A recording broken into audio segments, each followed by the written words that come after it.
Hello' everyone, এইটো video' আৰম্ভ কৰোঁ ই ৰিক্সাৰ পৰা। কাৰণ আমি তিনিজনে যাই আছোঁ ডাক্তৰখানাত বাবুক লৈ। বাবু নেৰানেপেৰা জ্বৰ প্লাছ পায়খানাও কৰি আছে আৰু বমিও কৰি আছে। এনেকৈ যাই কিনে ডক্তৰৰ তাতে ৰখি থাকিব লাগে। তাৰপিছত ৰখাতে ডক্তৰক দেখালোঁ। ডক্তৰ দেখাৰ পিছত মানে বেছি টাইম নালাগে আৰু সৰু ছোৱালীৰ কথা। এতিয়া ফাৰ্মাচীত সোমাইছোঁ, মেডিচিন কিনি আছোঁ।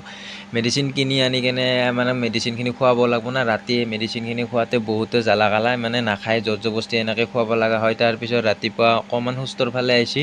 এনেকৈ মোবাইলটোতে সিয়াক ব্যস্ত কৰি ৰাখোঁ, কাৰণ মোবাইলটো চাই থাকিলে মানে অনুভৱ নহয় সিৰ যে অসুখ হৈ আছে। তাৰপিছত সি সেনেকৈ উমলি শুই গ'ল। শোৱাৰ পিছত ভাবিলোঁ বাইকখন 2-3 বছৰ হ'ল মানে ধোৱাৰ নামেই নাই। ভাবছোঁ এই সুযোগতে বাইকখন ধুই দিওঁ। লগতে আৰু পূজাও আহিছে না, সেইকাৰণে সকলোৱে ধুইছে কাৰণে ময়ো ধুলোঁ। তাৰপিছত আবেলি হ'ল, বাবুটো শুই উঠিল। তাৰপিছত আবেলি অলপমান সিয়াক ফুৰাব লৈ গ'লোঁ মনটো ভাল লাগবাৰ কাৰণে।